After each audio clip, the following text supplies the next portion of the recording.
تو زندگی کا ہر کام علم و ذکر کے ساتھ ہوگا، طریقے کے ساتھ ہوگا. یہ مطلب ہوتا ہے دعوت کا. ہاں، نفر سفر تو الف با تا کے برابر ہے. تو سفر نا وہ ابتدائی چیز ہے، وہ اصل تو اپنی زندگیوں کو اس پر ڈالنا ہے. ہاں، لیکن ابتدا کے بغیر انتہا کیسے ہوگی؟ اس لیے ابتدا ہے کہ نقل و حرکت پر آؤ تاکہ دوسری چیزوں سے تعلقات کم ہو جائیں اور اس سے تعلقات زیادہ ہو جائیں. جی ہاں، وقت لگانے کی وجہ سے دوسرے تعلقات کم ہو جائے تھے اور اس کی تعلقات بڑھ جاتے ہیں کیونکہ اس میں نقل و حرکت کے ساتھ فضائل بھی ہوں گے. اس لیے آدمی میں یہ چیز پیدا ہو جاتی ہے. تو نفر سفر یہ تو ہمارے کام کی ابتدا ہے. جو کہتے ہیں مولانا کہ الف با تا یہ آخری نہیں ہے. اصل کام کی اصلی غرض یہ ہے کہ ہماری زندگی حضور صلی اللہ علیہ وسلم کی سنتوں پر آوے. انفرادی زندگی سنتوں پر، اجتماعی زندگی نصرتوں پر، کہ ہم اجتماعی طور پر کام کی نصرت کرنے والے بنیں اور انفرادی زندگی میں اپنے نبی کی سنتوں پر عمل کریں. یہ کام کا اصلی پہلو ہے. زندگی سنتوں پر جاوے، عادتوں پر نہیں، ماحول پر نہیں، بلکہ سنت پر زندگی جاوے. جی ہاں، یہ ہمارا کام ہے. اور حضور صلی اللہ علیہ وسلم کی جتنی بھی سنتیں ہیں وہ سب سے زیادہ آسان ہے. یہ خاص بات ہے. ایک شادی سنت کے مطابق کرو اور ایک شادی رواج کے مطابق کرو تو کون سی آسان ہوگی؟ کہ سنت والی آسان ہوگی. جی ہاں، سنتوں میں اللہ نے آسانی بھی رکھی ہے، قبولیت بھی رکھی ہے. اس لیے اس کام کی غرض کہ ہماری انفرادی زندگی سنتوں پر آوے اور ہماری اجتماعی زندگی نصرتوں پر آوے، کہ ہم مل جل کر کے اپنے دین کی مدد کرنے والی بنے. جی ہاں، یا ایھا الذین آمنوا کونوا انصار اللہ، اے ایمان والو تم سارے کے سارے اپنے دین کے مددگار رہو. ہاں، یعنی اپنے دین کے کام کو پانی پہنچانے والے بنو. جیسے زمین کو پانی پہنچے گا تو ہر چیز اگے گی. تو نصرت کا مطلب یہ ہے کہ اپنے دین کو پانی پہنچانے والے بنو. جی ہاں، تاکہ زندگیاں حکموں والی اور اطاعت والی بنے. تو ہمارے یہاں دو چیزوں کی اہمیت ہے. ایک اطاعت، کہ ہم اطاعت کرنے والے بنیں گے، اللہ کی بھی مانیں گے، رسول کی بھی مانیں گے، پھر جو ذمہ دار ہوگا ان کی مانیں گے، ماں باپ ہے تو ماں باپ کی مانیں گے. ہمارے ہاں اطاعت اصل ہے. ہاں، نبی بھی اطاعت کی دعوت دیتا ہے کہ اطاعت کے ساتھ رہو، کہ جس کو جتنی اطاعت ملے گی اتنے اس کی ہدایت ہوگی. وَإِن تُطِيعُوهُ تَهْتَدُوا، کہ اگر تم اطاعت پر چلو گے تو تم کو ہدایت ملے. تو ہماری زندگیاں اطاعت والی. جی ہاں، تاکہ زندگی ادھر سے ادھر نہ جائے. دوسرا ہماری زندگی اجتماعی والی. تو اجتماعیت کے لیے دعوت بھی ہے، اجتماعیت کے لیے آپس کا مشورہ بھی ہے کہ تم اپنے کاموں کو مشوروں سے کرو. ہاں، کہ مشورہ ہونے کی وجہ سے صلاحیتیں آوے گی حق پر. ہاں، تو مشورہ یہ نبی کی سنت ہے. نبی کو بھی اللہ نے حکم دیا ہے کہ اپنے ساتھیوں سے مشورہ کرو. وشاورھم فی الامر. تو کام ہمارا مشوروں سے ہو، کام ہمارا اطاعت سے ہو. تیسری بات یہ سوچیں کہ کہاں کیا ضرورت ہے. تقاضے سوچنا، جیسے تاجر تقاضا سوچتا ہے کہ اب کون سا مال آوے کہ جو زیادہ کھپے اپنی دکانوں میں. ہاں، جو اس مال کی زیادہ کھپت ہوتی ہے وہ اس کو لاتا ہے. تو ایسے ہماری کہ کہاں کتنا تقاضا ہے، کہاں کتنی نصرت کی ضرورت ہے. تو جب تقاضے سوچیں گے اور عمل کریں گے تو کاموں میں ترقی ہوگی. تو اس سے اجتماعی محنت صحیح ہوگی. تو ہماری محنت کے یہی دو رخ ہیں کہ ہم اجتماعی محنت کے ذریعے سے اپنے کاموں کے، اپنے دین کے مددگار بنیں، اور اپنے انفرادی زندگی میں کہ اپنے انفرادی زندگی میں اپنے نبی کی سنتوں کا اتباع کریں. یہ ہے حیات الصحابہ. پڑھو تو حیات الصحابہ میں یہ چیزیں آپ کو ملے گی کہ انفرادی زندگی سنت پر آوے اور اجتماعی زندگی نصرت پر آوے. اس پر پوری امت کو لانا ہے. جی ہاں، تاکہ امت کی صلاحیتیں حق پر لگ جاوے. ہاں، کہ نصرت بھی ہو رہی ہو اور سنتوں پر عمل بھی ہو رہا ہو.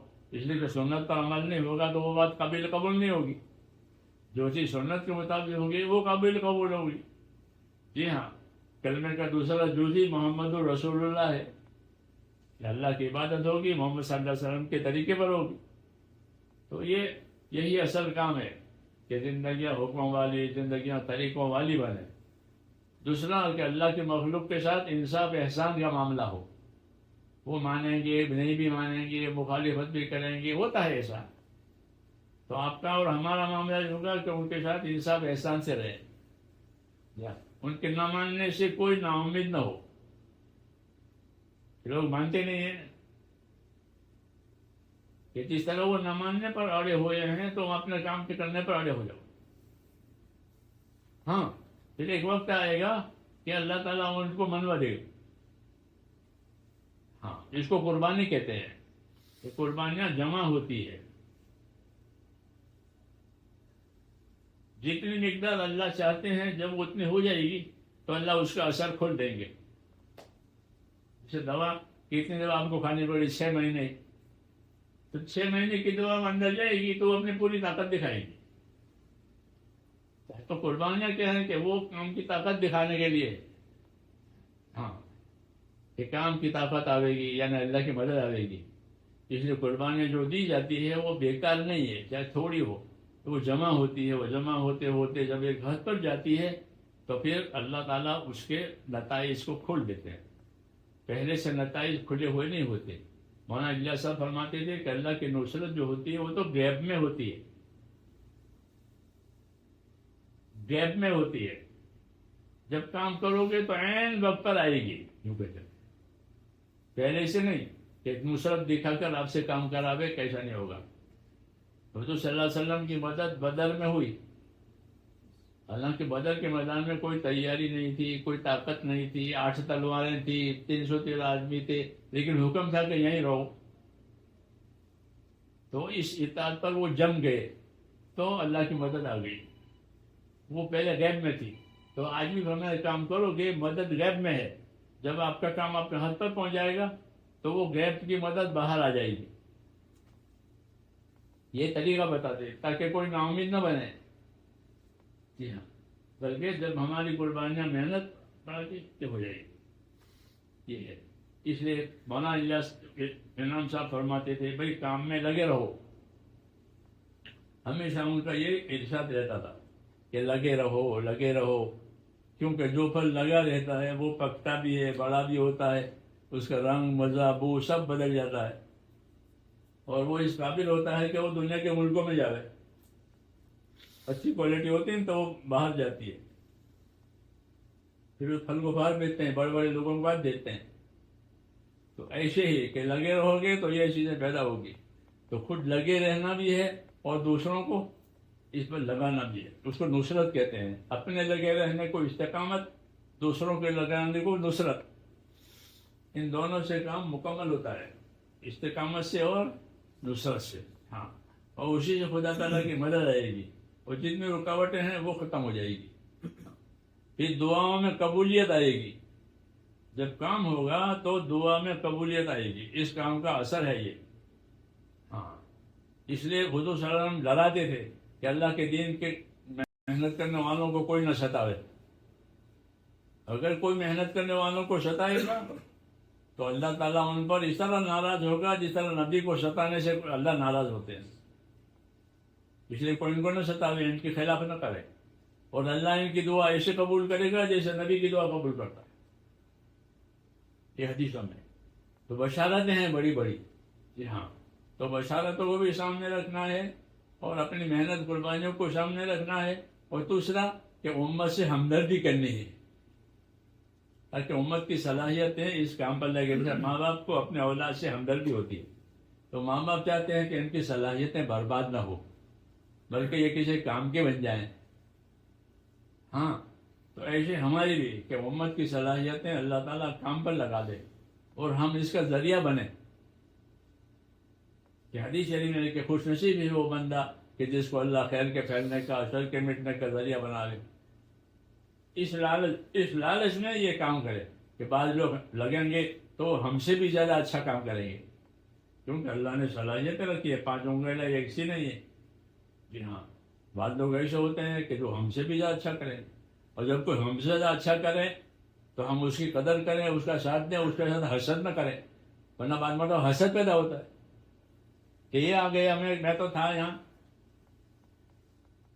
کہ نہیں، حسد حرام ہے اور ہمدردی واجب ہے. حسد نہیں ہوگا تو ہمدردی ہوگی. یہ ماں باپ کو ہمدردی ہوتی ہے اور پڑوسی کو حسد ہوتا ہے. ہاں، تو حسد ہماری شریعت میں حرام ہے. اس لیے کوئی ساتھی آگے بڑھے، کوئی طبقہ ہمارا آگے بڑھے تو ہمارے ساتھ، ہمارا اس کے ساتھ کوئی حسد نہیں، بلکہ ہم اس کی صلاحیتوں سے فائدہ اٹھائیں. جی ہاں، یہ مزاج ہے. مہاجرین نے حضور صلی اللہ علیہ وسلم سے یہ عرض کیا کہ سارے کاموں کی فضیلت انصاری لوگ لے گئے، ہمیں کیا ملے گا؟ یہ کیوں کہ شہداء ان کے زیادہ ہوتے ہیں میدانوں میں، مال یہ زیادہ لگاتے ہیں، ہم کو بھی یہ پالتے ہیں، اپنی زمین جائیداد لگا کر کے آپ کی بھی یہ نصرت کرتے ہیں، تو ساری خیر تو ان کے حصے میں آ گئی، تو ہمیں کیا ملے گا؟ ہم تو چاہتے ہیں کہ ہم کو وہی ملے جو ان کو ملے، لیکن ہمارے پاس تو آپ نے فرمایا کہ اس کا بھی علاج ہے، تو ان کو ان کے جیسا ملے. تو اس کا کیا علاج ہے؟ کہ اس کا علاج یہ ہے کہ ایک تو آپ ان کی قدر کرو، انصار کی. ہاں، ان کی قدر کرو، ان کی تعریف کرو، ان کے حق میں دعا مانگو، تو اللہ تمہیں بھی وہی دے گا جو ان کو دے رہا ہے. یہ طریقہ بتایا. پتہ نہیں کہ بعض ساتھی ترقی کرتے ہیں، آگے بڑھتے ہیں دوسرے بار، تو ان کے جیسے ہونے کی کیا شکل ہے؟ کہ ان کے جیسے ہونے کی یہ شکل ہے کہ ان کی قدر کرو. یہ نہیں کہ ان کے ساتھ حسد کرو، ان میں نکتہ چینی کرو، جیسے عادت ہوتی ہے لوگوں کی. یہ نہیں، ان پہ نکتہ چینی نہ کرو، ان کی قدر کرو، ان کے لیے دعا مانگو، تو اللہ تعالیٰ جو ان کو دے گا وہ تم کو دے گا. تو اس طرح مہاجرین کی بات بھی ہو گئی کہ ہمیں انصار جیسے یوں ہو سکتا ہے، انصار تو تھے ہی آگے. تو یہ کام کے طریقے ہیں. اس کے لیے حضرت نے حیات الصحابہ لکھی ہے تاکہ امت کو کام کرنے کے طور طریقے، اس کی اہمیت یہ معلوم ہو جائے. لیکن لوگوں نے اس کو پسے پر ڈال دیا ہے. اس لیے کام میں رسمیت ہے، گہرائی نہیں ہے. ہاں، اس لیے اس کی کوشش کرنی چاہیے. ہاں، جس طرح وقت لگتا ہے اس طرح ان چیزوں کہ کام علم و ذکر کے ساتھ ہو. کہ کام جب ہضم ہوتا ہے تو جب یہ ہضم ہوگا کہ کام صحیح طریقے پر ہو. جی ہاں، اور اس کے ساتھ ساتھ ہمارے اندر آخرت کی فکر بھی پیدا ہو، عبادت کی کثرت ہو. جی ہاں، کہ کام کرنے کی وجہ سے اور دعوت میں لگنے کی وجہ سے عبادت زیادہ ہونے لگی. جیسے حضرت ابوبکر اسلام لائے تو اپنے گھر کے سامنے انہوں نے مصلی بنایا تھا. پڑھا نہیں پتا علم کہ اپنے گھر کے سامنے ایک نماز کی جگہ بنائی کہ بس آپ یہاں عبادت کریں گے. ہاں، تو دعوت سے عبادت کا مزاج بنتا ہے، اور اللہ نے عبادت کے لیے جنتوں اور انسانوں کو پیدا کیا، اور کس کام کے لیے پیدا کیا؟ تو عبادت کا مزاج بنے، آخرت کی فکر بنے. یہ اس کام کی خاص چیز ہے. صحابہ کہتے تھے ہماری فکر آخرت کی فکر ہے. اللہ کرے ہم کو یہ چیز نصیب ہو جائے، اور اللہ سے یہ چیزیں مانگنی چاہیے کہ اللہ تعالیٰ جس طرح آپ نے ان بندوں کو دیا ہے ہم کو بھی دے، اور اپنے کام کا اپنے آپ کو پابند بنانا. جی ہاں، مشوروں سے، قربانیوں سے، جتنی بھی اللہ توفیق دے. جی ہاں، اللہ تعالیٰ مجھے اور آپ کو اس کی توفیق عطا فرمائے. سبحانک اللہم و بحمدک، اشہد ان لا الہ الا انت.